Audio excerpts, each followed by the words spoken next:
agradecemos que nos acompañen en un ponencia más del ciclo de charlas de café, en la cual nos reunimos con embajadores para compartir, más bien dicho, que ellos compartan con nosotros sus experiencias, sus andanzas, también sus anécdotas, como un mecanismo también de aprendizaje para nosotros que somos parte de la academia, profesores, estudiantes. Las charlas de café están diseñadas precisamente para este propósito. Nos permite acercarnos a la vida de los embajadores y que ellos nos digan cómo vieron el servicio diplomático desde su experiencia propia, no propiamente la política exterior, sino ellos mismos, desde sus propias personas. Y por supuesto que en esta ocasión tenemos al embajador Ricardo Villanueva Jalal, que tiene una rica y amplia experiencia diplomática. Y bueno, yo le doy la palabra a nuestra querida moderadora, Liliana, por favor. Muchas gracias al maestro Dámaso Morales. Es un gusto para mí estar nuevamente con todos ustedes en una charla más con nuestros queridos embajadores muy cercanos a nosotros porque a lo largo de su carrera y después en la Cátedra Solana han mantenido un vínculo con nuestra facultad, han dado pláticas, han escrito, han publicado en nuestras revistas, han dado conferencias. El embajador Villanueva acaba de estar en el Foro de Política Exterior. Un gusto haberlo tenido ahí, embajador, con otros embajadores también, analizando el proceso electoral en Estados Unidos. Bienvenido, embajador. Y bueno, pues lo que nuestros alumnos y nuestro público está interesado en conocer es cuál ha sido su trayectoria, cuáles son las experiencias más relevantes que le ha dejado el largo desarrollo que tuvo como integrante del Servicio Exterior Mexicano, orgullosamente, y si tiene por ahí algunas anécdotas que pudieran interesar a nuestros estudiantes. Bienvenido, embajador. Su micrófono. Sin el micrófono no Gracias. puedo escuchar. Hay muchas anécdotas interesantes. Mil gracias por la invitación, antes que nada. Espero poder cumplir con el cometido de entusiasmar a algunos para acercarse más a la carrera diplomática. Aunque de entrada quisiera decirles que no me parece que ni que los mejores diplomáticos sean internacionalistas. Es lo que me ha enseñado la vida diplomática, ni que para los internacionalistas el servicio exterior sea el único camino que exista, ¿no?, para un desarrollo profesional. En muchos países, para información de ustedes y en honor a la verdad, la carrera de Relaciones Internacionales a nivel licenciatura no existe. Por ejemplo, Chile, para estudiar relaciones hay que hacer una maestría. Por lo general se estudia Derecho o alguna otra licenciatura básica, pero tienen ciertamente menos internacionalistas que nosotros por habitante, digamos, ¿no? Mi ingreso al servicio exterior fue casual, pero no improvisado. Es decir, fue movido por la cercanía que en algún momento la vida me brindó tener por un poco de espacio con el canciller Jorge Castañeda y Álvarez de la Rosa, el padre de Jorgito, que también fue canciller después. Pero, bueno, yo le digo Jorgito porque es menor que yo, 3 años. Entonces, pues alguna forma de jalar las orejas tendría yo que tener, ¿no? Yo lo conocí casualmente porque yo estudié en Puebla la carrera de Administración de Empresas y Economía. Hice Economía también. Y después me vine a trabajar a México. Trabajé un tiempo en unos bancos en Puebla. Y después vine aquí a fundar una cooperativa de consumo para trabajadores de sindicatos independientes. En aquella época yo era un joven de izquierda, no de extrema izquierda, pero de izquierda. Y ahora estoy un poquito más hacia el centro. Este, y esta cooperativa era un pequeño desafío. Se trataba de ampliar la capacidad adquisitiva de aquellos obreros de sindicatos independientes, más allá de su sueldo, con una especie de una cooperativa de consumo. Alquilamos una casa para las oficinas de la cooperativa, de la empresa, que era propiedad del embajador Castañeda, y cuando él vino a México, quiso saber qué había sido de su casa, en qué la habían convertido estos inquilinos. La casa estaba en Tigre número 11, entre Oso y Recreo, en la colonia del Valle, enfrentito de Liverpool Insurgentes. Y bueno, cuando vino de Ginebra, él estaba entonces en Ginebra, pidió hablar con alguien y a mí me mandaron, que yo era una especie de gerente de relaciones públicas, hablar con él, me invitó a un café en su casa, le gustó mucho lo que estábamos haciendo. Lo primero que me dijo, pero seguro que ustedes no son del PRI. Le digo, bueno, embajador, pues el del PRI debe ser usted, le dije yo, con un exceso de confianza no autorizado, porque pues era secretario de Estado, ¿no? No era secretario de Estado, era embajador en Ginebra, en la época del presidente López Portillo, pero después lo sería, 1 año o 2 años después, sería secretario de Relaciones con el mismo presidente. Bueno, él me invitó, me dijo que si no me gustaría ingresar a la carrera diplomática. Yo le dije que sí, que me interesaba porque yo tenía 24 años o 23 años y en esas edades uno puede dar un vuelco a la vida, un vuelco a la vida en un día, ¿no? Puede decidir cambiar de profesión, de vida, de camino. Ya a estas alturas del partido, tal vez el maestro Damaso está en ese límite, pero yo ya pasé el límite, ya no se puede uno cambiar tan fácilmente. El hombre se vuelve temeroso, calculador, o no sé qué pasa, o tal vez más afianzado, ¿no? Entonces yo me fui con una tarjeta que me dio el embajador Castañeda a la Secretaría a hablar con el director de servicio diplomático, pues prácticamente a pedirle que me diera un boleto para irme a Ginebra a trabajar con él, por instrucciones del embajador. Yo así y en el México de entonces, que se parece un poco al México de ahora, de las tarjetitas y de las recomendaciones, pues me parecía que era de lo más normal. Se rió un poco el director del diplomático. Le dije, si usted me permite, podemos llamar al embajador para que él mismo le indique. No me permite llamarlo. Dice, no, no le permito llamarlo, porque son para llamadas oficiales los teléfonos. Bueno, me explicó que lo que el embajador había sugerido y le había dicho a él era que yo presentara mi examen para el servicio diplomático. Claro. Y entonces me entregó un bonche de documentos. Me empecé a preparar durante todo ese año. Presenté el examen en 1975.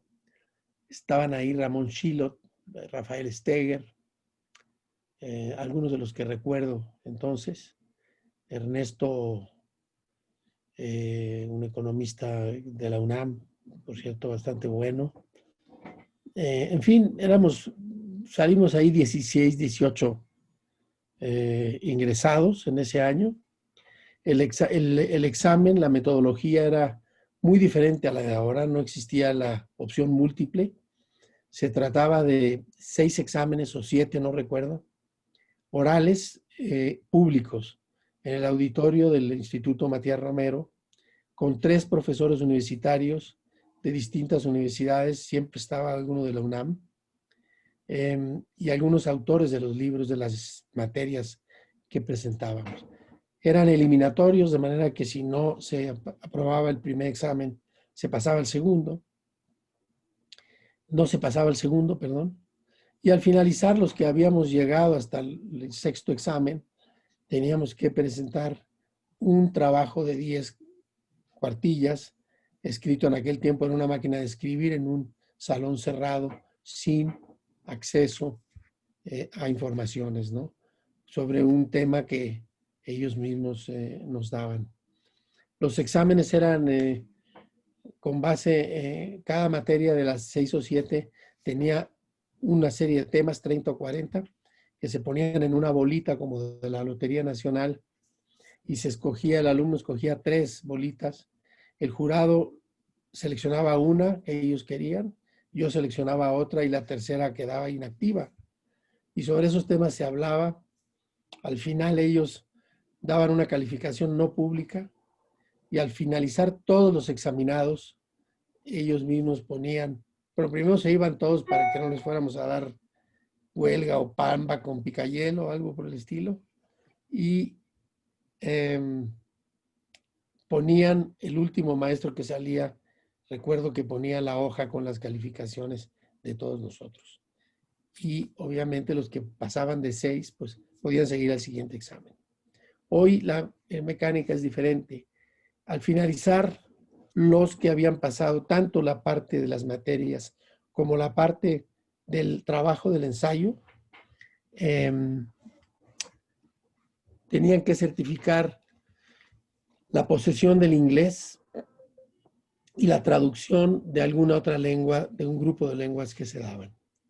Y entonces sí, arrancaba la carrera a nivel de agregado diplomático y podía uno ser enviado fuera, en fin, con las imperfecciones de aquella época en que no se pagaban los regresos de vacaciones a México, en que los pagos de servicios médicos o por servicios médicos eran irregulares, aleatorios, tardíos. No existía un seguro colectivo para el extranjero. Y, en fin, ha ido mejorando con el tiempo el servicio exterior, aunque normalmente pues no hemos llegado a la perfección de, digamos, de lo que han hecho, lo que tienen otros servicios exteriores de apoyo a sus funcionarios. El problema que tenemos en México es que el contraste entre el personal de carrera de los pocos ministerios que existen con una verdadera carrera en México, como son las Fuerzas Armadas, parcialmente la Cancillería, parcialmente el Banco de México, aunque en mayor grado yo creo que Cancillería, y Secretaría de Hacienda, son los 3 niveles en el gobierno en México en el que se puede decir que existen profesionales que, de servicio de carrera, que no están vinculados necesariamente a las fuerzas políticas que llevan algo al poder sexenalmente a un grupo o a otro. Pero fuera de estos 3 o 4, pues los demás ministerios están poblados por gente que, si bien es capaz, pues no va a durar muchísimos años en el ministerio en donde está. Y esto probablemente sea bueno para muchas secretarías porque podrán recaudar o recibir jóvenes valiosos cada 6 años. Pero yo creo que para el servicio como tal a la sociedad no es bueno, ¿no? Porque no profesionaliza, no ofrece un mejor servicio a la ciudadanía a largo plazo. En la Cancillería nosotros tenemos una combinación de política con servicio de carrera. No hemos descubierto ni el hilo negro, ni la raya del pantalón, ni el agua tibia. Simplemente comparándonos con servicios exteriores de democracias occidentales, por ejemplo, pues toda Europa occidental, Inglaterra, Francia, Italia, Alemania, Japón, Canadá, Estados Unidos, Brasil, Argentina menos, Chile, razonablemente bien, tienen servicios exteriores de carrera donde no hay un solo embajador que no sea de carrera. No hay ningún político que esté amigo del presidente en turno o de un senador que sea, con excepción de países como Estados Unidos, que tiene una mezcla de las dos, ¿no? Estados Unidos sí envía embajadores de carrera y políticos al exterior que están en consonancia pues, con la administración en ese momento que esté en el poder. En el caso de Europa son bastante más profesionales y es impensable que un embajador en Washington o en Estados Unidos o en Tokio sea amigo de la reina o del primer ministro, ¿no? lo dan por hecho que son profesionales y punto. Pero también para llegar hay que sufrir mucho, hay que hacer una carrera verdaderamente larga y, y seguir aprendiendo siempre. Entonces, en México no es todavía así, se ha avanzado mucho, pero en México, en Inglaterra, por ejemplo, el ministro de Asuntos Exteriores es un político porque está nombrado, es miembro del Parlamento, está nombrado por el primer ministro y también tiene su asiento parlamentario como en todos los regímenes parlamentarios. Los viceministros son también políticos y yo creo que es justo porque son los que le dan la dirección al barco en el periodo del gobierno que les toca presidir. Pero después de ahí para abajo, todos los directores generales hasta abajo y embajadas son funcionarios de carrera diplomáticos. Algunos más cercanos, otros menos. Siempre hay en los diplomáticos también afinidades políticas. Algunos son más del Partido Liberal, del Partido Conservador, pero no por eso los echan fuera, ni mucho menos, ¿no? Probablemente de la India pasen a uno a Bangladesh, bueno, no está en su mejor momento, pero no lo van a dejar fuera por haber sido miembro de FIFI o cosas por el estilo, ¿no? O de izquierda como antes, porque también los regímenes mexicanos de hace unas décadas castigaron también a la gente de izquierda muy fuerte, ¿no? No era, esto es una costumbre, yo digo que más bien azteco virreinal la que tenemos en México, ¿no? La que de acabar con el... Sí. Pero, bueno, perdón, esta experiencia acumulada, este respeto a la institución, es lo que hace que se creen instituciones confiables y que a la larga son uno de los bastiones más relevantes del Estado, ¿no? Es decir, yo me cansé de ver con tristeza en algunas ocasiones, al principio de cada sexenio, de los 4 o 5 sexenios que me tocó trabajar a mí en la Cancillería de distintos partidos políticos, a veces me tocó recibir unas instrucciones que eran verdaderamente lamentables, o sea, definían o denotaban un desconocimiento de la relación bilateral con el país en el que yo estaba. Yo tenía sutilmente que tomar un teléfono y llamar a un subsecretario y de una manera muy comedida, casi hablándole el náhuatl, ¿no? Le tenía que decir, sí, porque son lenguas delicadas, ya sabe que somos jarritos de Tlaquepaque, ¿no? Si yo fuera español, le diría, vamos, pero ¿a quién se le ha ocurrido esto? Esto es una cholada. Pero usted dice en México, eso pues lo mandan llamar y lo ponen en el pasillo por 6 años. Entonces, así me tocó. Eso es grosso modo la situación. Algunos sexenios son más políticos que otros, en el sentido de tienen más funcionarios políticos, pero casi todos los sexenios está la Cancillería plagada de gente a la que el canciller le tiene confianza política, y por lo tanto ocupan puestos directivos en la Cancillería, direcciones generales de áreas regionales, etcétera, aunque nunca hayan estado en ese país. Eso sí hay que decirlo. Tampoco son ningún tonto, ¿eh? La gente que llega ahí o viene del sector académico o viene de otros sectores, pero son gente con estudios, con preparación. En la Cancillería, afortunadamente, no tenemos, nunca hemos tenido gente de poco nivel intelectual, sean de carrera o no lo sean. No. También el propio servicio exterior ha generado estos problemas de no llenar plazas con gente de, que tenga capacidad suficiente para tenerlas o que le inspiren más confianza al canciller nombrando a su propia gente, porque hay un aspecto del servicio exterior de carrera, que es la gestión del personal de servicio exterior a largo plazo, que no es muy clara y no es muy eficiente. Es decir, hay mucha gente que está en niveles intermedios, que se ha quedado atorada, que impide escalafonariamente el ascenso, y pues no hay forma no tiene drenes de salida legales el servicio exterior para hacer como en otros países, que a determinada edad se hace un corte y se les ofrece pues una alternativa al interior de la Cancillería, o que se reciclen con su experiencia en otros empleos para poder desalojar el escalafón y sobre todo en un país con tantos jóvenes como México, que tiene un promedio de edad de 27 años o 28 de sus habitantes, pues desahogar plazas abajo para que efectivamente puedan ingresar jóvenes y recibir estas oportunidades. Un país, creo yo, que no ofrece a sus jóvenes opciones, pues no es un país justo.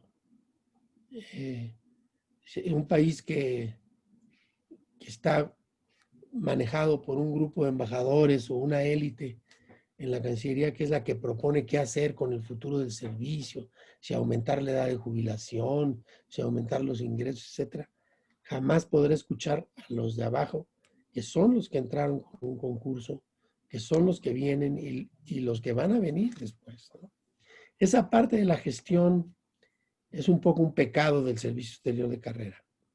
No la ha tomado en sus manos el Servicio Exterior, no ha exigido, no se ha sabido unir para exigir que, pues, que se hagan cortes donde haga falta, no ahorita, no es necesario derramar sangre, simplemente al futuro, aquí en adelante, poner unas reglas distintas que impliquen, como por ejemplo en Estados Unidos tienen ellos, una línea divisora en los estatutos de la carrera. Está organizada de manera un poquito más moderna que la nuestra. Perdón, también en Inglaterra, porque las categorías diplomáticas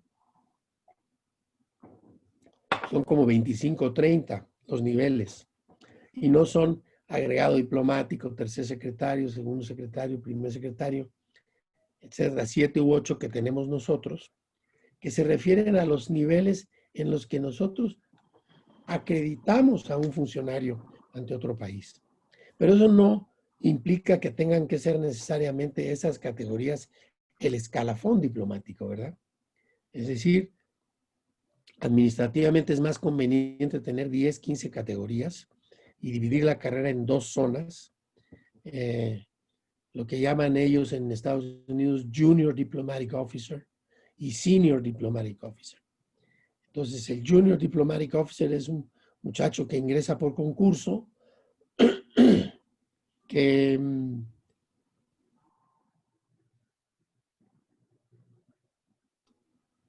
va a ir haciendo su carrera y avanzando en grados diplomáticos conforme sale al exterior, aprende idiomas, ha participado en acciones importantes, todo eso que le da un puntaje, ¿no? Y ese puntaje, al llegar a determinada edad, la mezcla de antigüedad con puntos le hace pasar a la categoría de Senior Diplomatic Officer. Si él llega a esa edad y no ha conseguido los puntos, le dicen, thanks, and it's been wonderful to see you. Oiga, pero le podemos ofrecer una chambita administrativa en el ministerio, pero no va usted a salir al extranjero. Mientras, usted se puede conseguir algo y le vamos a pagar, suena muy grueso esto, pero le vamos a pagar un curso de reciclaje psicológico, en fin, para que reciclen en las áreas de experiencia académica, en fin. Hay todo un trabajo de talabartería, electricidad, llámele como quiera, talleres, que hay que hacer para profesionalizar el servicio exterior, para dejarlo bien aceitado y entonces exigir pasar a otro nivel que ya merece México, porque el mundo de hoy es muy complejo. Así fue como yo ingresé al servicio exterior, así fue como di mis primeros pasos en el primer destino que tuve, que fue Cairo, en Egipto, en 1975. Si quiere, seguimos platicando, pero que usted me haga preguntas para guiarme por dónde ir. Claro, gracias, embajador. Tenemos una una relación de todos los cargos que ha desempeñado y los lugares en donde se ha encontrado. Primero adscrito a embajadas, luego en la Secretaría de Relaciones Exteriores, en los diferentes departamentos, subsecretarías, direcciones generales. Pero yo veo muy interesante los lugares en donde le ha tocado desempeñarse ya como embajador, que empezó, pues yo calculo que muy joven, por los años que tengo aquí, de cuando estuvo en lugares tan interesantes como Finlandia, Arabia Saudita, Malasia, Perú, Trinidad y Tobago, Polonia. Puede sonar como muy frío, digamos, así expresado, pero cuando veo el nombre de las ciudades, digo, las experiencias que habrá pasado usted ahí en Helsinki, en Riad, en Kuala Lumpur, en Lima, en Santiago de Chile, en Puerto España. Y entonces yo estoy segura de que a nuestros alumnos les gustaría mucho ver, escuchar de usted directamente algunas de sus experiencias en estos lugares y sobre todo cómo se lleva ahí el mensaje de México, cuáles son las labores.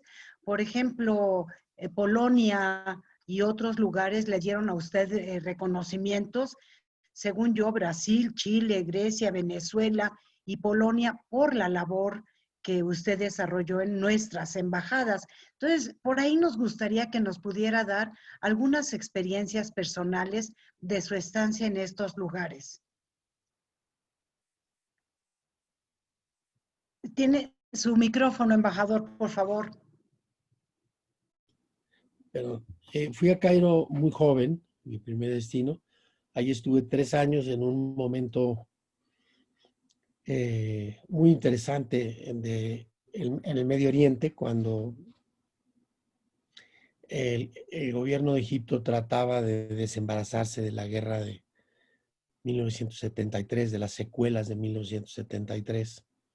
Egipto era un país derrotado en la guerra del 67. Después ellos generaron una guerra en 73 para recuperar el Sinaí. Y después vino una especie de parálisis en esa zona que le permitió a Henry Kissinger llegar a proponer un nuevo esquema de paz, o por lo menos, si no de paz, entre Egipto e Israel, una especie de detente que les permitiera a los egipcios recuperar el Sinaí y a los israelíes establecer relaciones con Egipto. Fue el primer país con el que restablecieron relaciones. Y para ello, pues tenía que ir el presidente Sadat, que en paz descanse, a Jerusalén a pues firmar las relaciones diplomáticas, establecerlas. Y todo este alegato diplomático, histórico, cultural, político, era muy interesante porque era un cambio, era la aceptación por parte de Egipto de que no tenían salida bélica ya, que el país había sido tristemente, no sé si existe esa palabra en castellano, obliterado, avasallado por la guerra del 67, en la que perdió casi todos sus principales oficiales, muchísimos hombres, pero sobre todo en la economía recibió una afectación tremenda, porque Egipto no es un país de recursos como México, con playas, con turismo, aunque México tiene una geografía difícil también, pero no es desierto todo el país, como es el caso de ellos, ¿no? Entonces a mí me causó mucho impacto. Conocí el mundo árabe en esa zona del mundo. Vi que era posible transitar hacia atrás en un país que había sido un epicentro de la cultura y hasta cierto punto de la democracia en Medio Oriente, Egipto. Y de ahí fui a la Unión Soviética como funcionario. Aprendí un poco de árabe, pero ahí mismo en Egipto empecé a aprender ruso para ir a Rusia, a la URSS en aquel tiempo. Ahí me tocó un par de experiencias importantes. Tuve un gran maestro que fue el embajador Antonio Carrillo Flores, que había sido canciller de México, secretario de Hacienda, embajador en Washington, director de la Nacional Financiera, en fin. Con él aprendimos mucho, nos tuvo mucha paciencia y nos enseñó haciendo, ¿no? Recuerdo en particular una ocasión en que lo acompañé a presentar sus credenciales al canciller en aquel tiempo Gromyko, que era el canciller de mayor antigüedad en todo el mundo, una experiencia enorme. Gromyko está retratado en las fotos de los tratados de Yalta, jovencito, parado atrás de Stalin acompañando a Stalin, atrás de Roosevelt, de Stalin y de Churchill, pasándole los tratados para que los firmaran los tres, en los tratados en ruso, ¿no? Porque después el protocolo indica que los tratados en inglés, pues, los pasa otro funcionario de la Cancillería estadounidense, ¿no? Entonces, Gromyko era ingeniero agrónomo, fíjese usted. Había sido ingeniero agrónomo y de ahí pasó a la diplomacia, pues, dentro del Partido Comunista de la Unión Soviética. Enorme experiencia, había sido también embajador en Estados Unidos y ya había conocido al embajador Carrillo Flores, tenían amigos comunes en Washington. Entonces, desde que entramos, él mandó echar a todos, pues estaban ahí un viceministro para Asuntos de América, estaba también el director para América, en fin, traductores, escribanos, y yo solito con el embajador Carrillo Flores como escribano.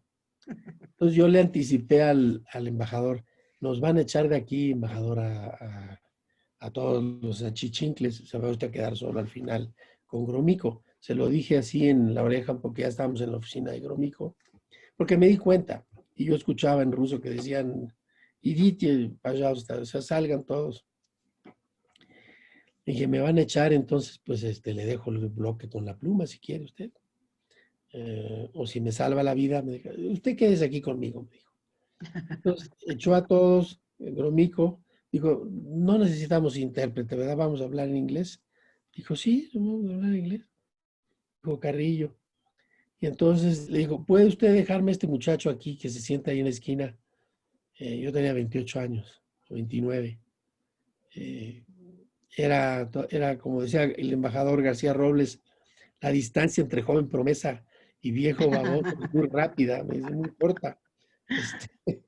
Tengan ustedes cuidado porque les va a pasar. Y me dejaron ahí. Pero me dijo, sí, que se quede. Entiendo que tienen que mandar ustedes algo escrito al ministerio. Dice, sí, porque si no, no me dan mi sueldo, dijo Carrillo. Después piensan que yo inventé que estuve con usted. Y ahí se rieron los dos. Y entonces le dijo Gromyko, ¿usted recuerda dónde nos conocimos, embajador? Dice, sí, dijo Carrillo, en Washington, en el Departamento de Estado. Yo entraba y usted salía, era el embajador soviético. ¿Y recuerda usted quién nos presentó? Le dijo Carrillo. Le dijo, sí. Dice Gromyko, el ministro Dean Rusk de Estados Unidos, que era el secretario de Estado en aquel momento. ¿Y recuerda usted de qué estábamos hablando? Dijo Gromyko. Claro que sí, dice Carrillo, que los tres nacimos en 1909. Y ¡Qué entonces bueno! ahí se echaron una carcajada, se sentaron y le dijo Gromyko, mire, yo no sé a qué viene usted a verme si tiene algún problema diplomático, pero le voy a dar mi teléfono de casa, que no se lo doy a nadie, para que usted me llame si algún día tiene un problema. Sé que hay un problema con unos becarios del Partido Comunista de la URSS, que están dando becas en unos lugares como Michoacán y no sé qué dice. Pero no se preocupe, si no les gusta lo cambiamos y hacemos las becas bilaterales por el lado, pero no, ningún problema con México. Quiero que sepa que es usted el mejor embajador latinoamericano que existe aquí y el de más alto nivel.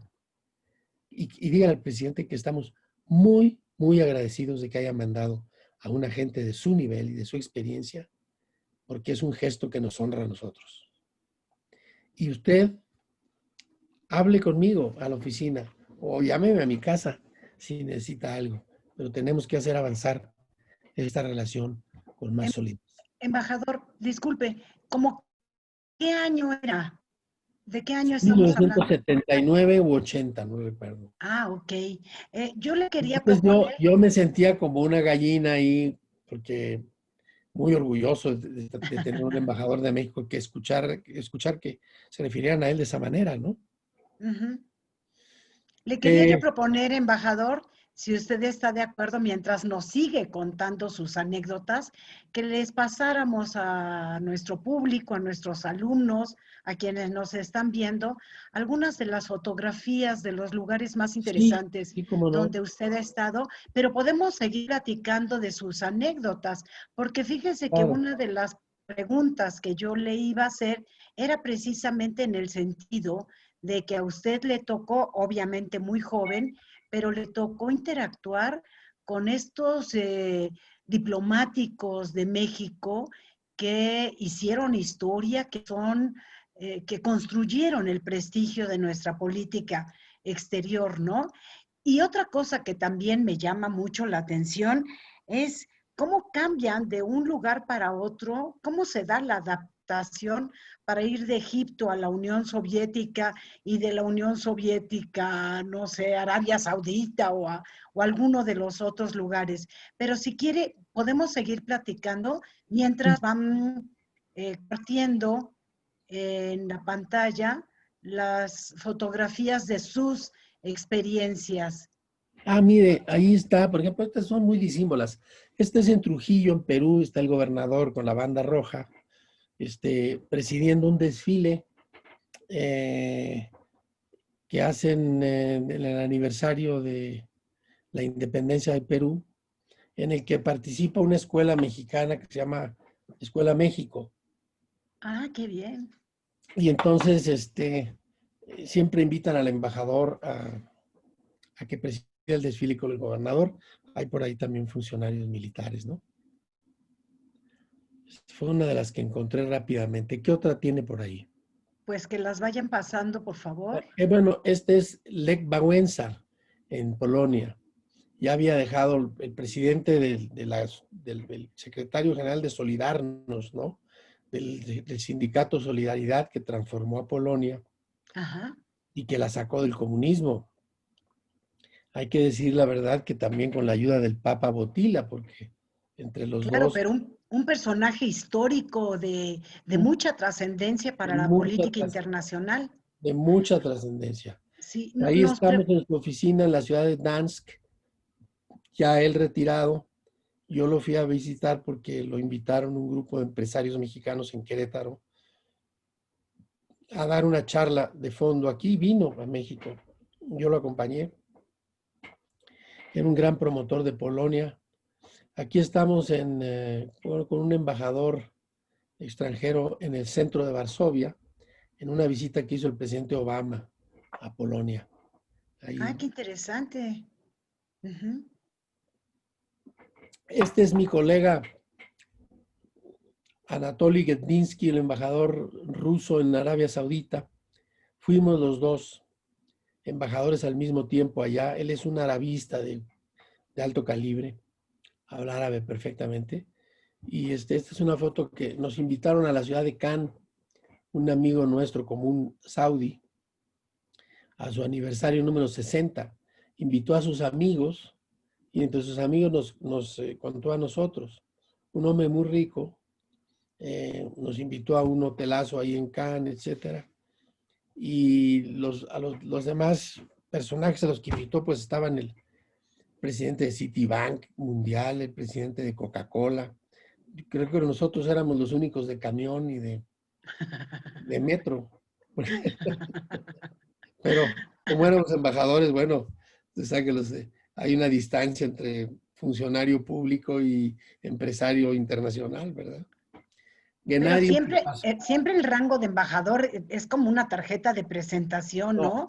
sí, Que les da un tratamiento especial, totalmente, ¿no? sí, Así sí, es. tiene un nivel. En la siguiente fotografía estoy ahí con mi esposa, que es la que tiene la blusa blanca, y está a mi derecha el director de uno de los periódicos, el más importante de Perú, que se llama La República.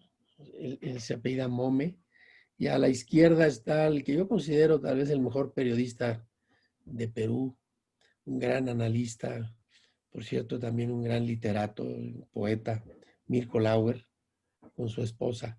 Nos invitaron a un restaurante hace unos años que volvimos a Perú. O sea que tengo esos contactos, ¿no? Aquí estamos en el San Angelín a mi derecha está la embajadora de Polonia en México, a la derecha de él está el subsecretario Gómez Robledo, y a mi izquierda el viceministro polaco de negociaciones multilaterales que venía de visita aquí a México. El embajador Gómez Robledo ahora es nuestro embajador en Francia. Un gran tipo, Juan Manuel, tanto desde el punto de vista ético como profesional, hijo de embajadores y nieto de filósofos, gente de primera en el servicio exterior. Embajador, entre lo que encontré de sus datos en el internet, en Google, en sus biografías, en la información de su desarrollo, leí que los polacos habían estado muy agradecidos con la gestión que usted había tenido, con el establecimiento de un puente aéreo entre, no sé si Varsovia, bueno, entre Polonia y Cancún. Hombre, ese es un logro diplomático Sí, digno de celebrarse en el San Angelín. Todo lo que es grande y maravilloso hay que celebrarlo en el San Angelín. sí, claro. Y por Además se come cierto, maravilla. ahí fue donde me enteré que colaboró con usted, nuestro querido amigo que está escuchándonos ahora, Ernesto Malda, ¿no? En un trabajo que después le significó a usted una condecoración de los polacos, ¿no? Sí, uno nunca sabe si esas condecoraciones son merecidas o no, porque por lo general las dan después de unos 3 o 4 años. Pero lo que sí sé es que los que no les caen bien no se las dan, aunque tengan 5 años. Ahí está, entonces no se las dan a todo mundo. Sí, no. Sí, Ernesto ayudó mucho y apoyó. Había un chico, para hacer honor a la verdad, un chico especialista en temas de promoción turística que estaba asentado en Alemania, que era el representante del Consejo Mexicano de Promoción Turística, que desapareció en este sexenio. Y él es el que llevaba operativamente los contactos con las agencias de viajes de Polonia, además de Alemania, ¿no? Y entonces fue él el que me pidió que lo apoyáramos para convencer o terminar de convencer, porque en realidad él había hecho mucho trabajo ya previo, a la línea aérea polaca que le alquilara un avión a una empresa polaca de turismo para poder hacer el vuelo sin escalas a Cancún. Y bueno, siempre la presencia del embajador, digamos, ayuda a que la agencia de viajes sea escuchada por la compañía aérea, ¿no? Pues fuimos a ver tanto a la compañía aérea acompañados de la gente de la agencia de viajes polaca, como al ministro de Turismo de Polonia. Y sí, conseguimos pues que les alquilaran un Dreamliner, ese que no tiene ni Obama. Pero ya lo tenemos nosotros. No, pero Obama tiene dos mejores que ese, pero bueno, no es así. Ahí el presidente sí, no, es muy fácil tirarle el argumento. Yo le compro el argumento de que el avión es muy caro, sí, todo eso, y que mejor no tenerlo. Pero no, Obama tiene dos mucho más importantes. Que sí, y mandados a hacer a la medida. Bueno, tenía, ahora los tiene Trump, ¿no? Ajá. Pero bueno, logramos convencerlo y así se hizo ese puente que busca llevar turismo directo en invierno. Es una cosa que llaman seasonal traveling, o sea, turismo estacional, en el sentido de estación de invierno, para traer gente en el invierno a México.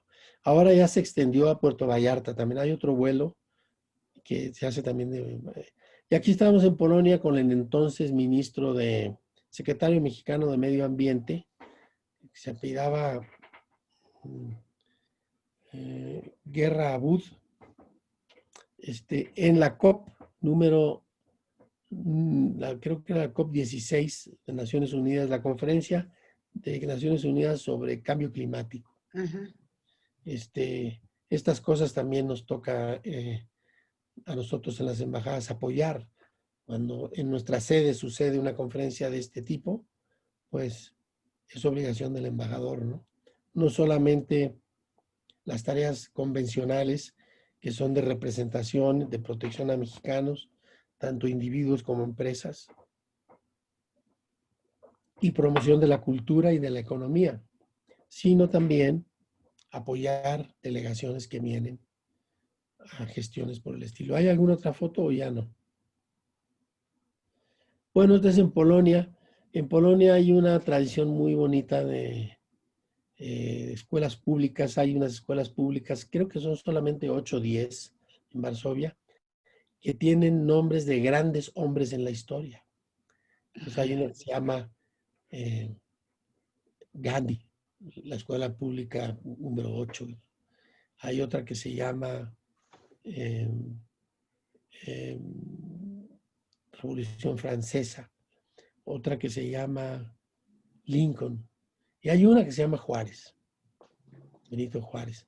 Lo Wow. reconocen como uno de los grandes personajes de la historia, un indígena mexicano que a través de su esfuerzo y de su tenacidad llegó no solo al más alto puesto al que puede aspirar un mexicano en su país, sino que lo transformó políticamente y enfrentó muchas dificultades en el camino, ¿no? Entonces tienen una escuela Benito Juárez con un himno muy bonito que recordará Ernesto Malda, que escuchábamos ahí, obviamente en polaco, pero con una tonada muy agradable. Y el día de Benito Juárez se hacían en la escuela, se entregaban los diplomas a los niños y invitaban al embajador a que él los entregara. Entonces, realmente era una ceremonia, es todavía muy conmovedora. Es una escuela que no viene de la época de esta reciente del capitalismo, viene desde antes, desde la época socialista, que fue donde se bautizó. Y esta foto ahí estoy con mi esposa y con el director, que es el hombre que está alto ahí. Así, con el lápiz, ellos tienen sus protocolos. Con el lápiz estoy poniéndolo así como si fuera invistiendo a un caballero con una espada, pero esto es con un lápiz. En señal de que han pasado de curso escolar, ¿no? Qué emocionante. Este es el presidente de Polonia. Aquí atrás están Federico Chabot y una chica que estaba en aquel tiempo en la embajada, cuando yo le presenté mis cartas credenciales al presidente de Polonia. Perdería las elecciones después con el actual presidente, pero bueno, en aquel tiempo era él, un tipo muy agradable. Estamos en el Palacio Presidencial de Varsovia. En la charla me dijo, ¿sabe usted que yo estuve a punto de entrar a México, pero no tenía la visa? Le dije, no me diga. Me dice, sí, estaba yo en Estados Unidos con unos amigos y decidimos ir a México. Pensábamos que estando en Estados Unidos, ya con una visa norteamericana en el pasaporte, pues iba a ser muy fácil cruzar. Pero en aquella época, ahora es posible hacerlo, ¿eh? Cuando usted tiene una visa que entró a Estados Unidos, puede pasar a México. Claro. Tenemos un convenio con ellos y volver, ¿no? Pero en aquella época no. En aquella época que él estuvo, se requería de una visa explícita.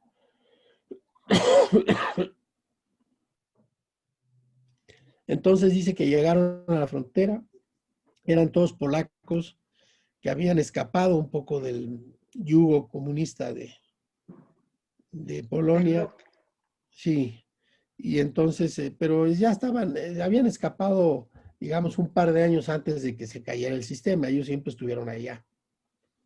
Y estaba él dando clases o recibiéndonos en una universidad de Estados Unidos. Decidieron conocer México por el lado de Ciudad Juárez y El Paso. Entonces llegamos al Paso, me dijo, y mis amigos, todos tenían visa, éramos 3 o 4 menos yo.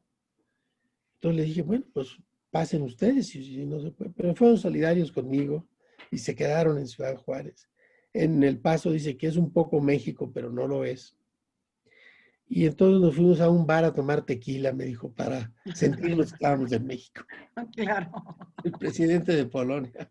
Ajá. Dice, era yo un joven de greñas largas que tocaba el rock y nunca pensé que iba a ser yo el presidente de Polonia. No, definitivo. Este es el buque Escuela Cuauhtémoc, que en la época en que yo estuve, visitó Polonia, el puerto de Gdynia y otro más en el norte, donde tuvimos un incidente diplomático, Ajá.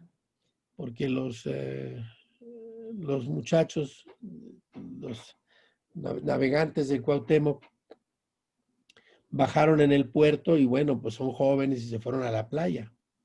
Y enfrentaron ahí la agresión de un grupo de hooligans del fútbol polaco que venían de una ciudad del sur a ver a su equipo y que eran muy violentos. Entonces no les gustaba a estos muchachos que hablaran con las chicas polacas y se armó una gresca ahí en donde hubo golpes y sombrerazos y acabaron mucha gente en la cárcel y los insultaron muy feo en polaco.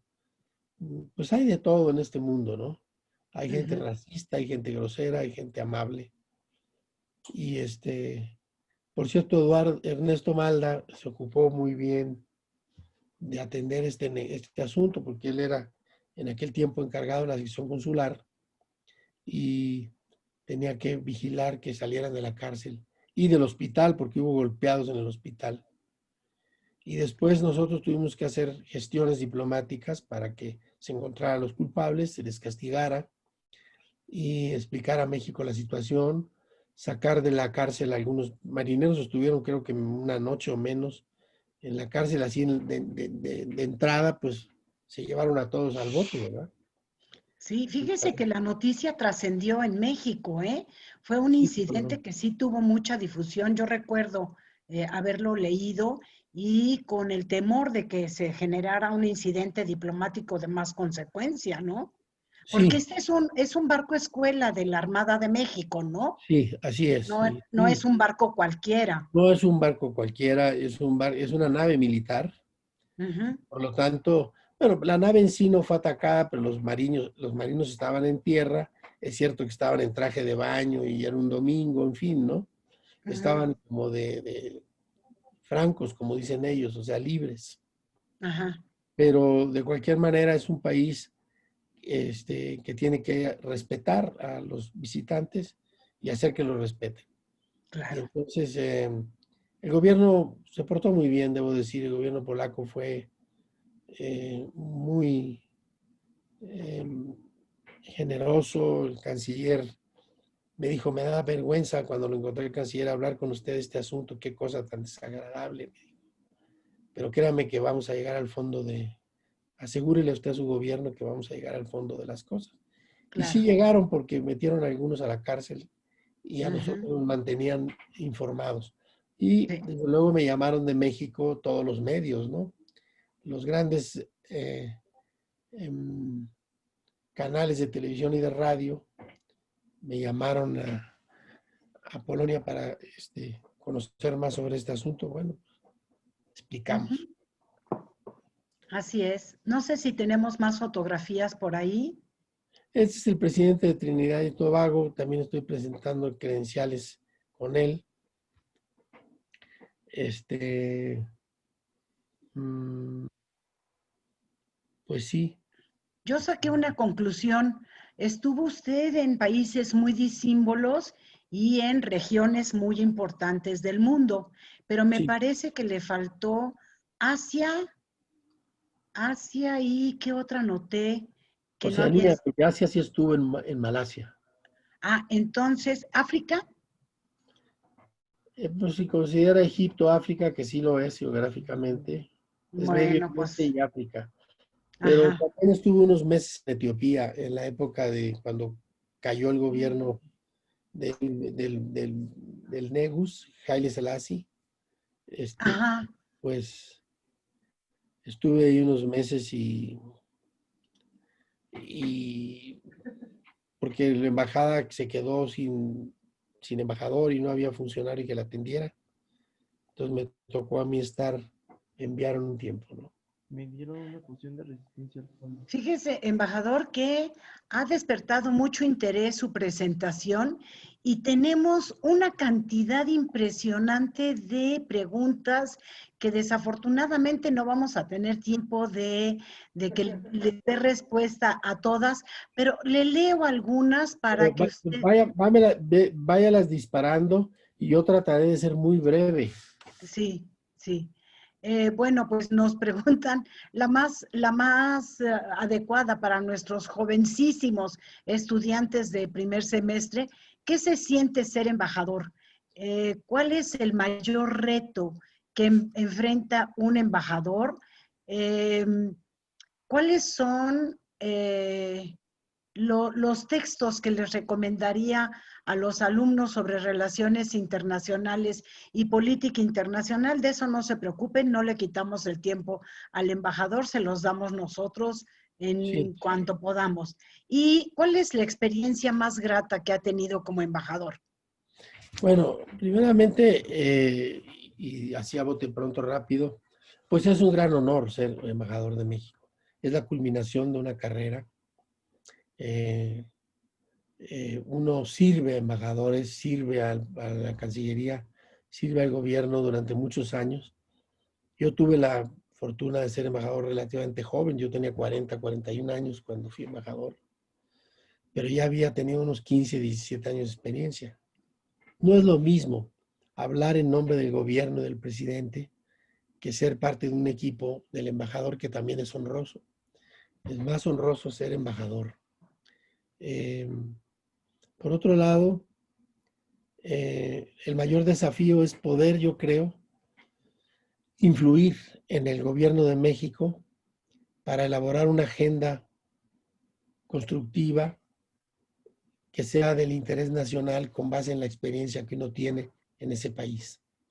Es muy difícil, no solo para un embajador de México, sino de cualquier país, transmitir la importancia que tiene para uno X puntos de la agenda bilateral, que son los que hay que convencerlos, que son los que hay que atacar. No es lo mismo hacer un programa de trabajo desde una Secretaría de Estado o una biblioteca, que a partir de la experiencia sobre el terreno, después de estar 1 o 2 años, en donde se pueden ver los alcances y las posibilidades reales de llevar a cabo algunos proyectos. Esa parte puede ser muy frustrante. Y también la otra parte es explicar al país en donde uno está, México, porque hay países como Arabia Saudita, donde yo estuve 2 ocasiones, primero en 81 para abrir la embajada y luego en 91 como embajador, que tienen una visión de lo que les dan las agencias internacionales de prensa, ¿no? Y que son terribles los impactos que tienen, porque por ejemplo una nota de CNN sobre una persona que le cortaron la cabeza en Garibaldi y se jugó fútbol con ella, bueno, pues puede destrozar, o 75 cadáveres encontrados en Tamaulipas, ¿no?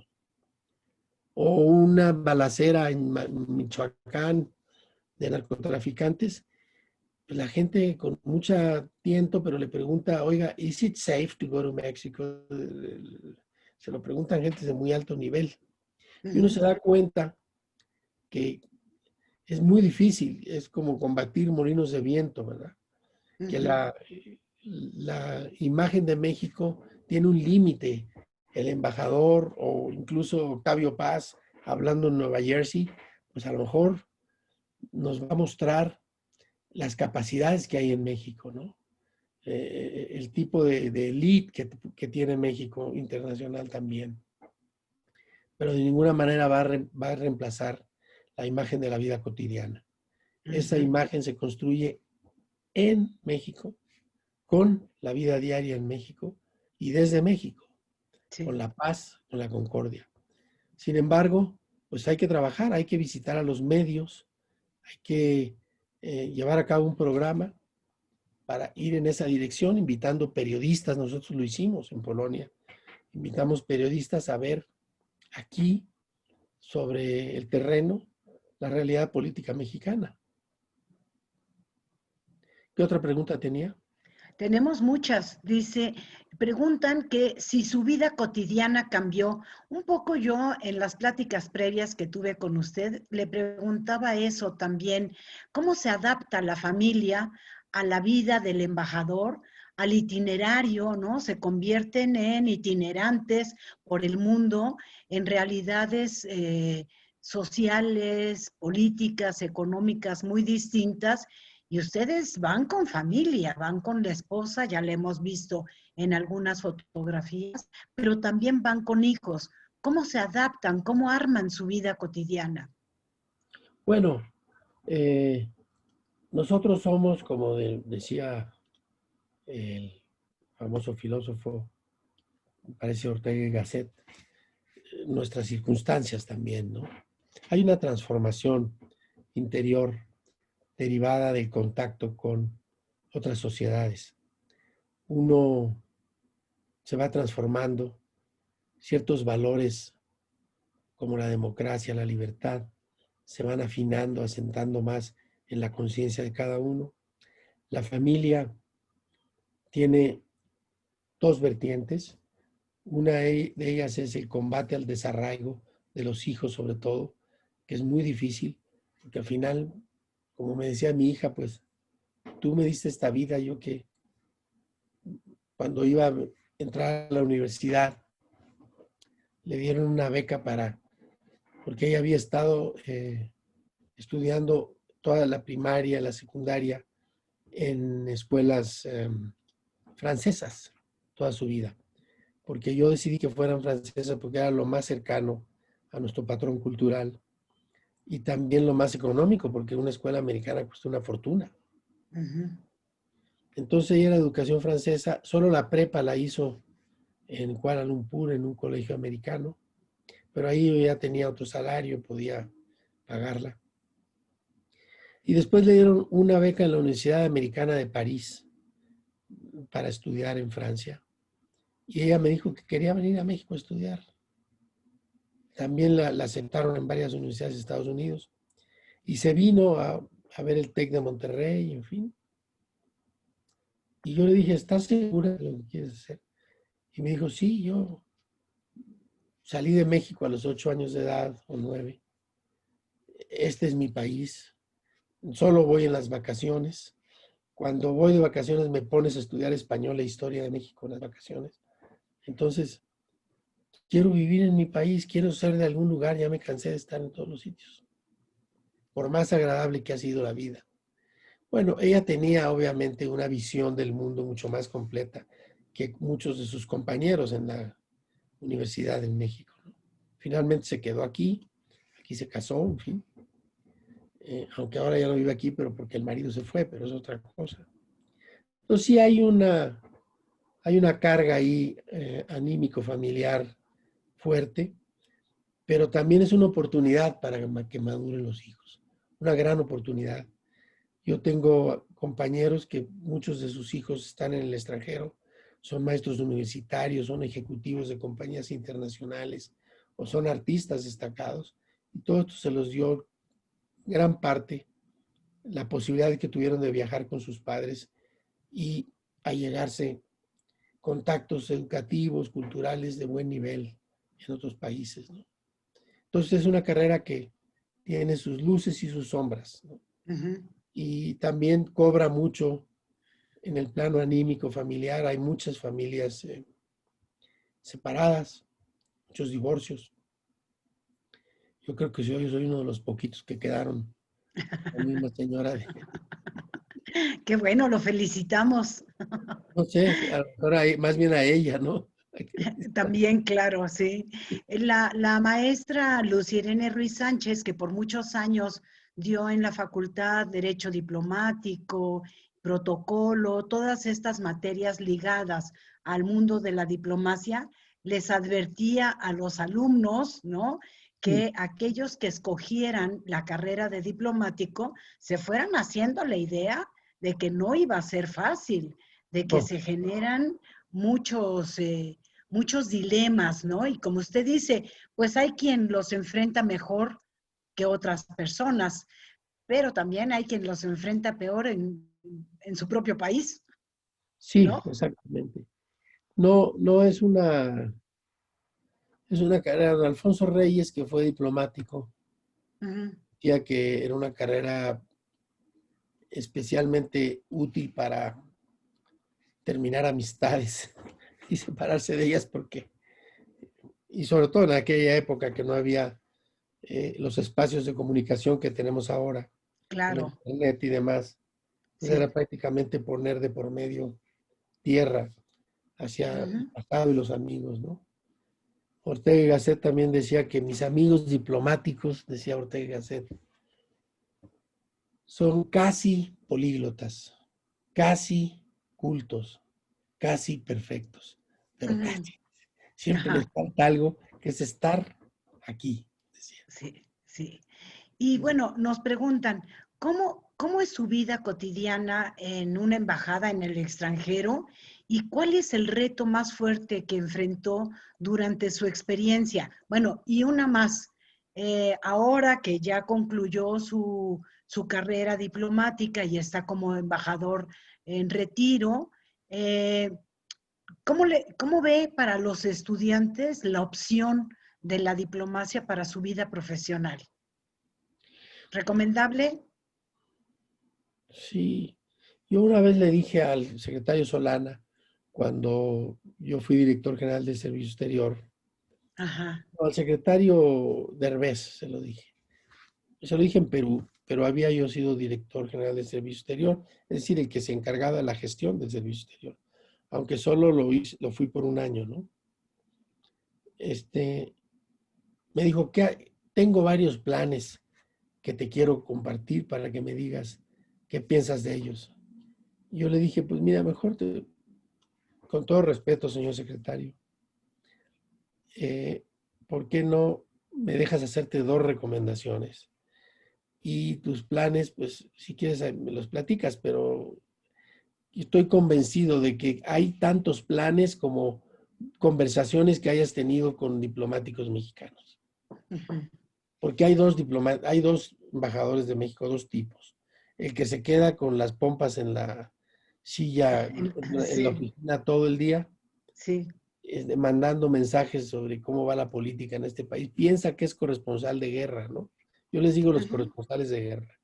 Y hay otros que están en el mundo, ahí salen a la calle, se van al parlamento, toman café y churros con un parlamentario, después hablan con el rector de una universidad, van a ver empresarios, tienen planes y los planes hay que llevarlos a cabo fuera de la oficina.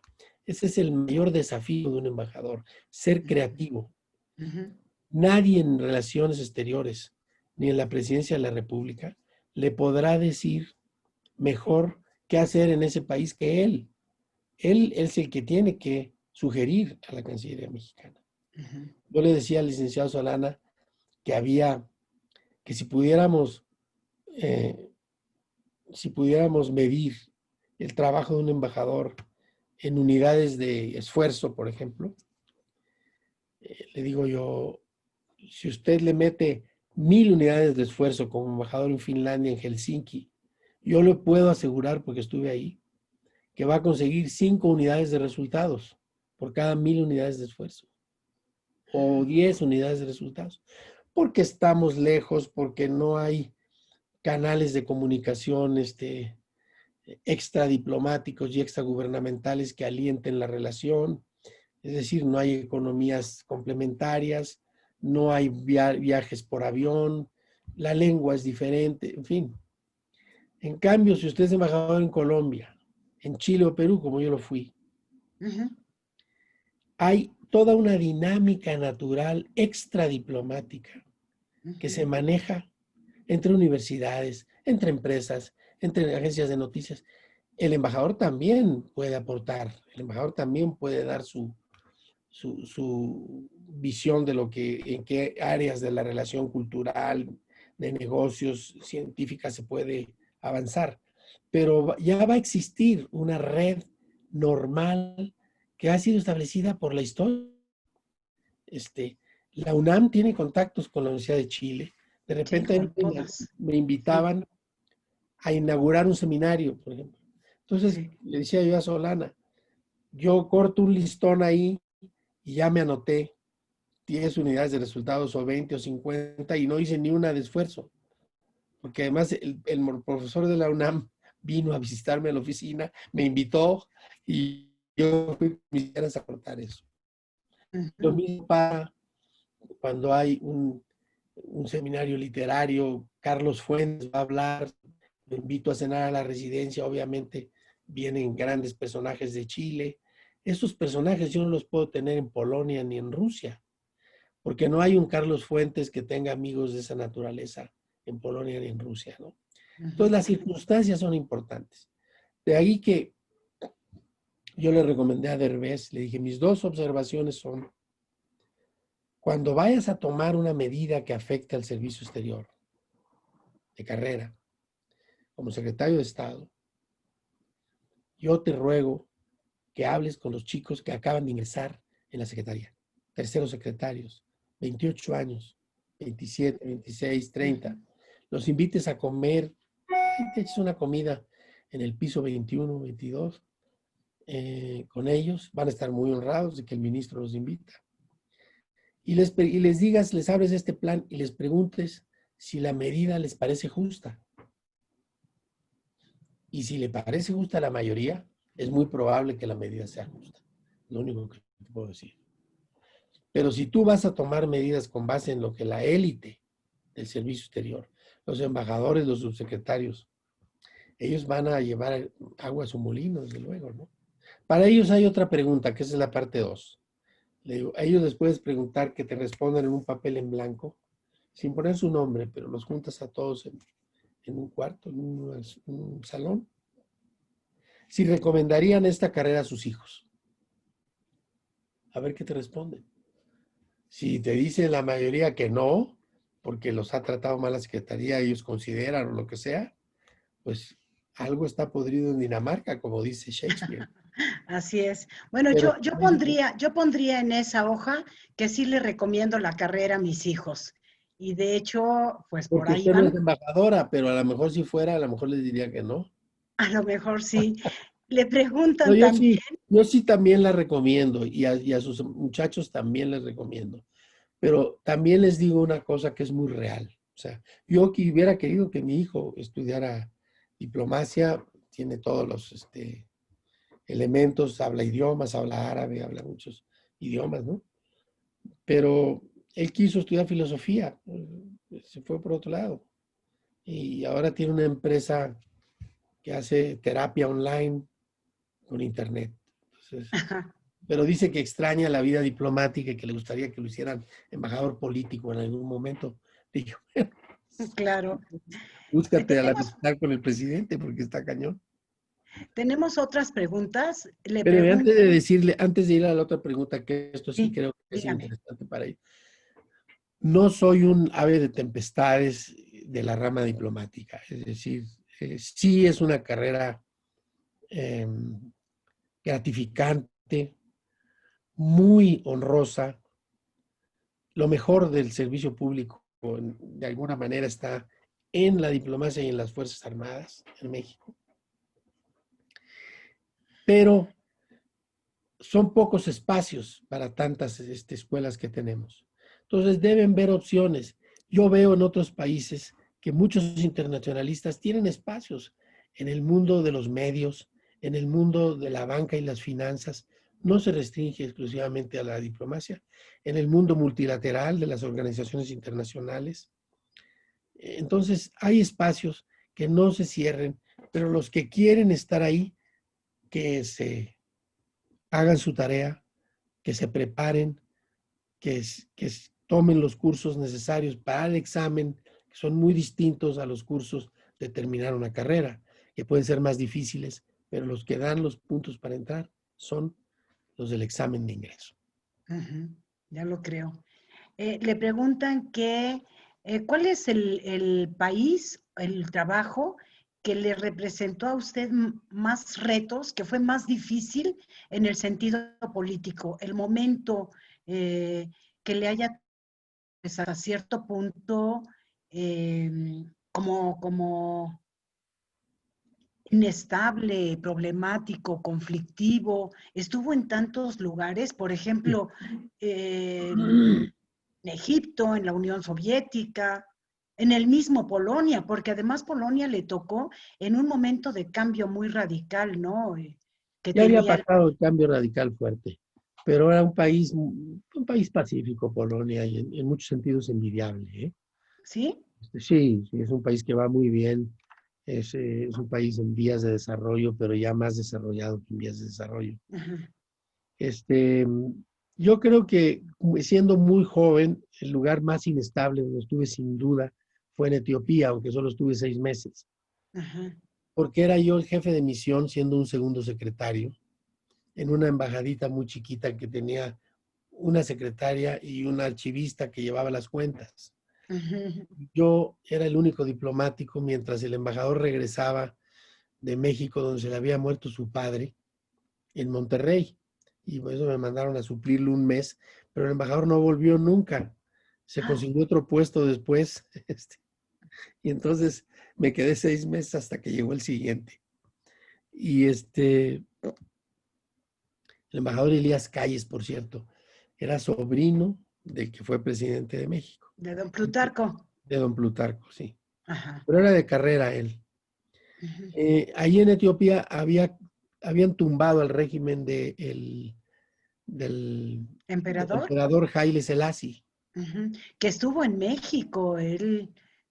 Estuvo en México, inauguró la glorieta de Etiopía, por cierto. Exactamente, que ya no existe, es una estación del metro. Sí, y ahora en Addis Abeba había la Plaza México, que se inauguró el mismo año que la glorieta de Etiopía, Ujú. recordando esa visita de Haile Selassie. Bueno, un grupo de militares tumbó a Selassie por ahí de los años 75, 74, y se instaló en el poder un consejo provisional militar socialista, de Etiopía socialista se llama. Ujú.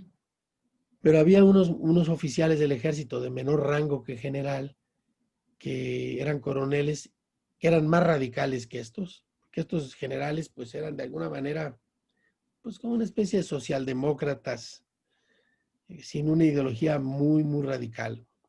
Y les dieron estos a su vez un golpe de Estado en el 76 al gobierno provisional militar.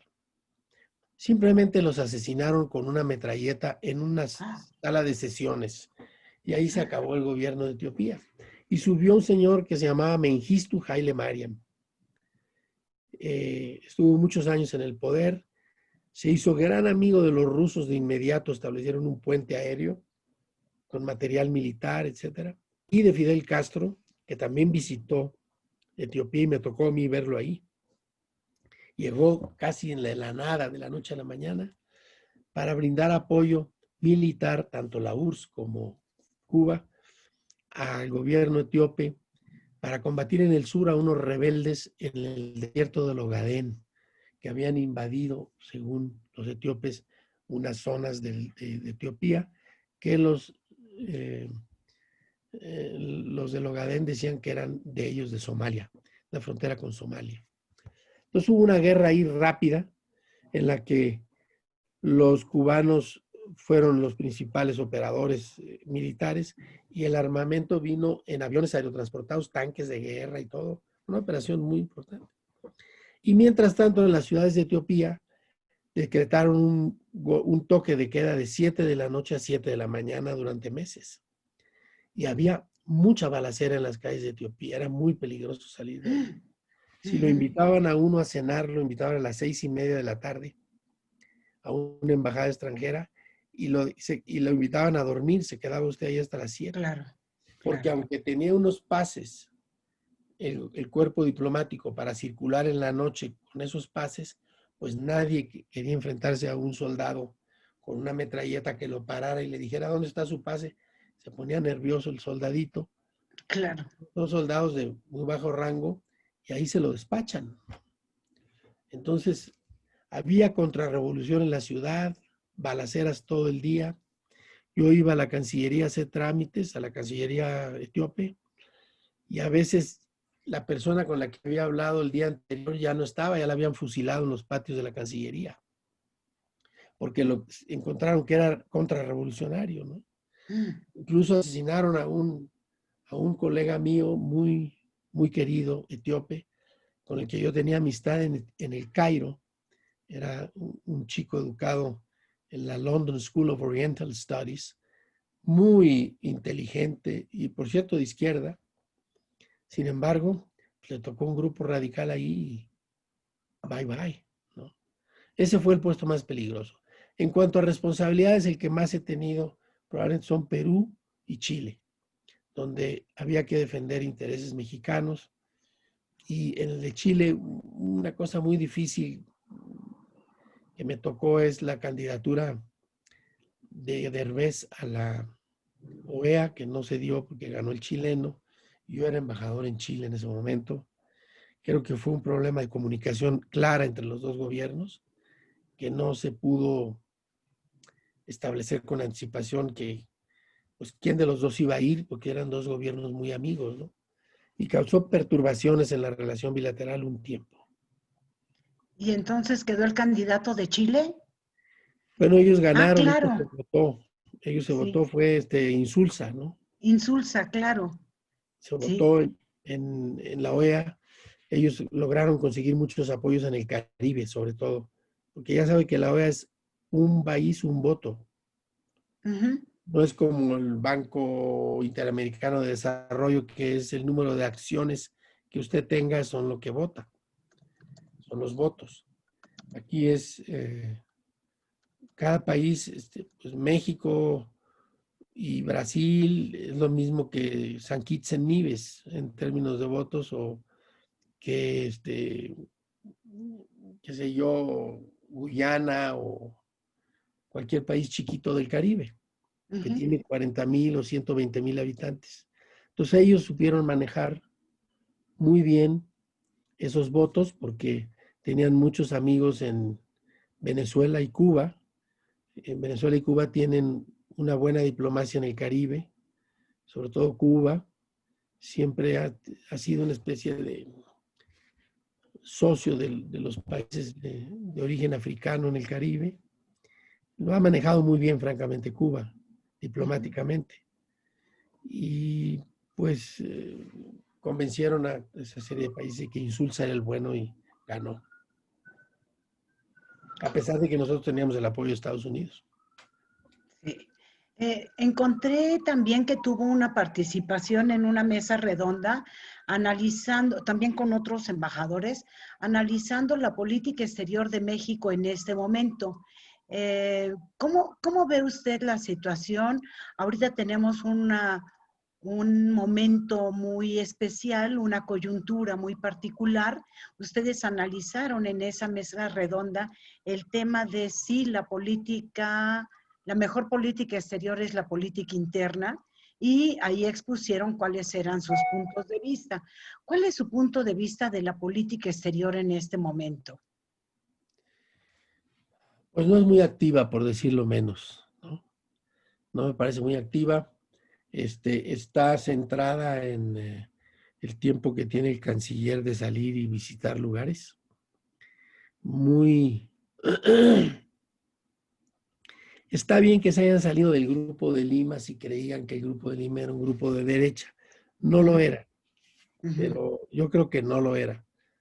Era un grupo de centro que había intentado muchísimo, por muchísimos canales, eh, el diálogo con Venezuela, de Venezuela con la oposición. ujú. Y pues ya lo están viendo ahorita que la propia Cancillería mexicana, que a ellos les está pasando lo mismo. O sea, lo que pasa es que esto ya llevaba años. Ujú. En fin. Lo que pasa es que creo yo que hay que hacer que el presidente viaje un poco más, que explique su política exterior. Yo no hago un juicio sobre la política exterior del presidente, simplemente no la conocen. Y el presidente también tiene que tomar un poco la temperatura de las relaciones internacionales y del peso de México en determinados foros donde tenemos una voz muy clara y muy fuerte, como por ejemplo el G20, pues el presidente reduce y dice a veces que son países ricos y que nosotros tenemos que estar con el pueblo y que la política interna es la política exterior. Pues sí, pero en ese grupo de los 20, por ejemplo, donde estamos por el tamaño de la economía, porque no nos pueden obviar, porque somos un país que cuenta en el escenario mundial, no está España, no están Italia, no están otros países, porque ya están representados por un país europeo ahí, o dos. Entonces, está India, está China. Es un club exclusivo, no de ricos, sino de la realidad real. Como me decía el embajador Carrillo Flores en Moscú un día, estábamos haciendo cola para entrar al Kremlin en el aniversario de la Revolución de Octubre, y él iba sin esposa.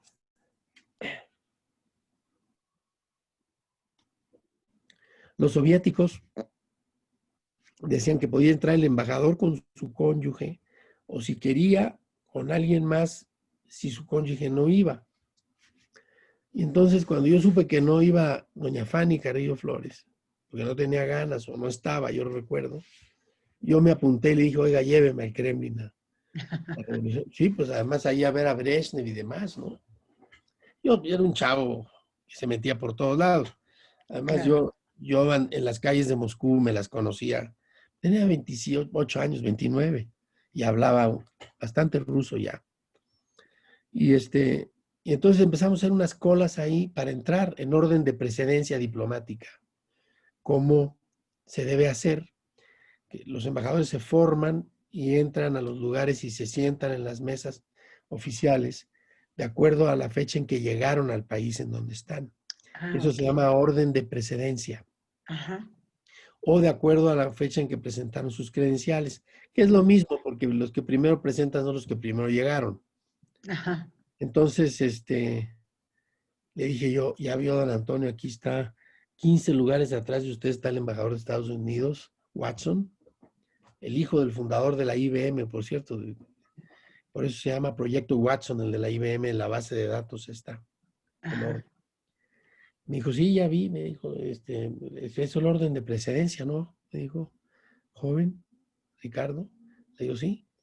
Le digo, oye, pero adelante de usted está aquí, Ruanda, Burundi, están antes que usted.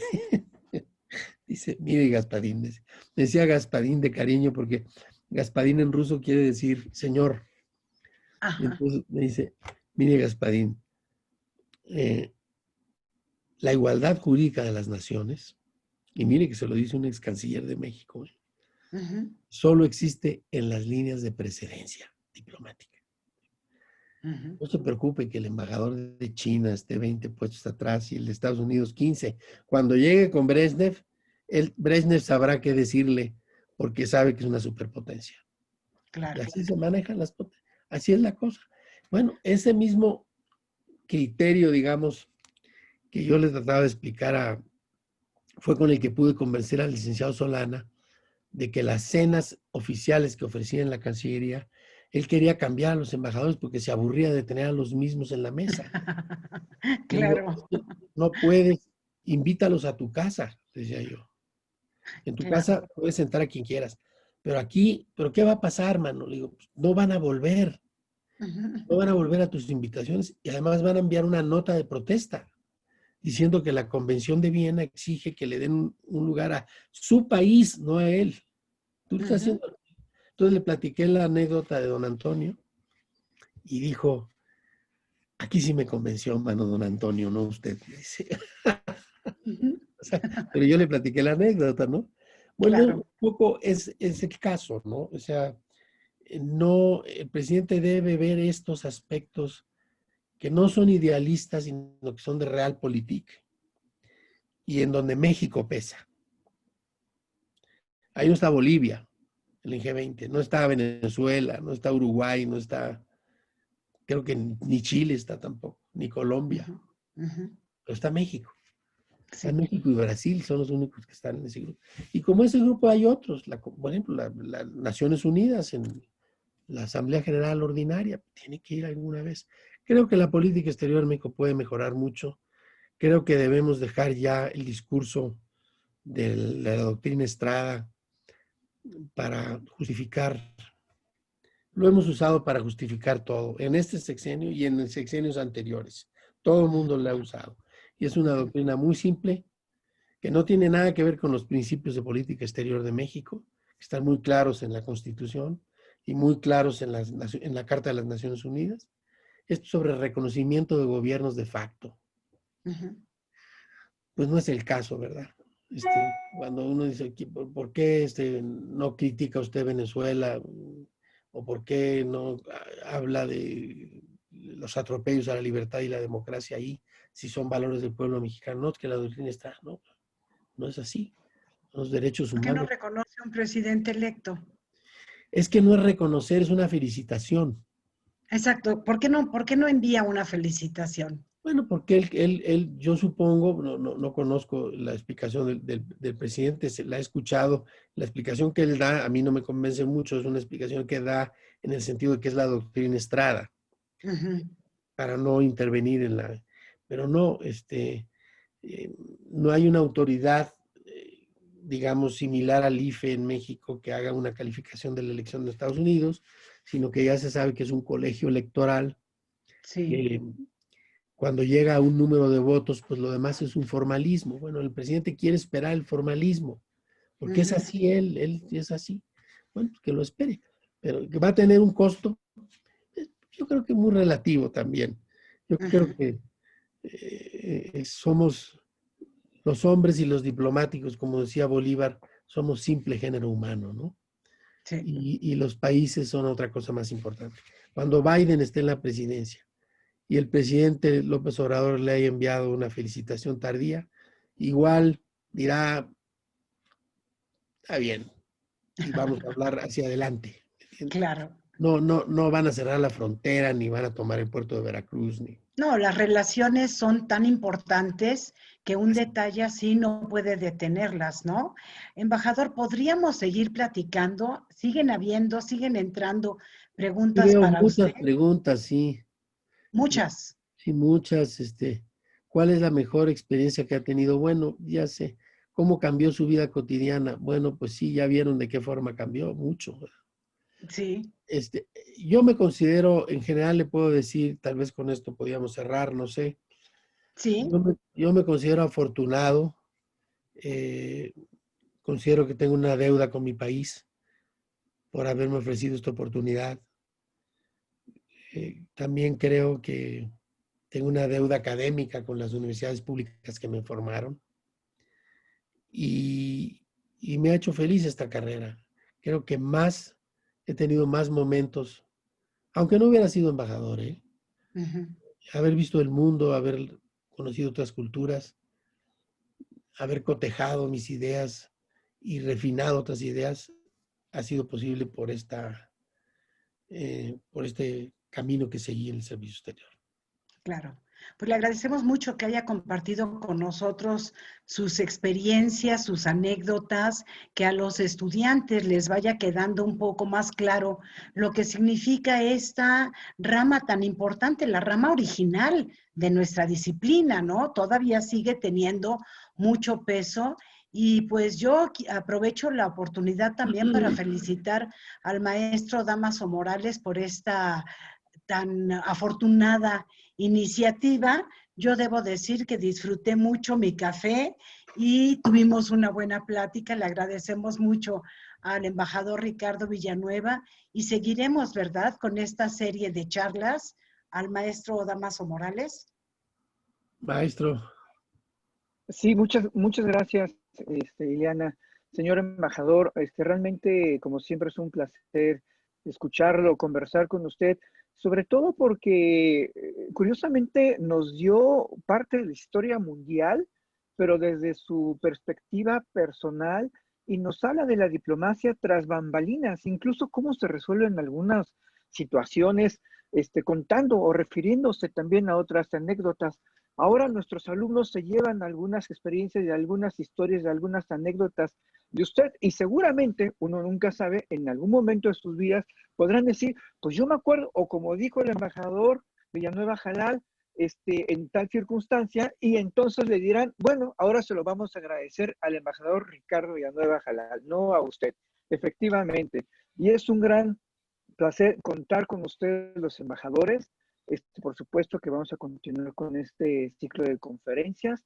Yo creo que son una aportación muy valiosa, de primera mano, de voz misma de los actores, y es una manera también de acercarse, sin lugar a dudas, a las relaciones internacionales, a la política en este país, a la sociedad, a la cultura y, por supuesto, a la diplomacia. Liliana, como siempre, nos encanta que nos acompañes en Yo este ciclo. encantada, Damaso. En realidad, además ¿No? de agradecerle al embajador y a ti por la iniciativa, yo les agradezco a los estudiantes que se han Sí, mostrado tan interesados en la plática. Hemos tenido una cantidad muy grande de preguntas, tanto en Zoom como en el Facebook, y creo que sí logramos que se interesaran en este tema. A lo mejor alguno de ellos decide que ese es su futuro profesional. Gracias, embajador. Buenas tardes. Gracias, Damaso. muchas gracias, hasta luego. Hasta la Buenas tardes, próxima. hasta luego. Hasta luego. Gracias, Gracias hasta a la todos. próxima.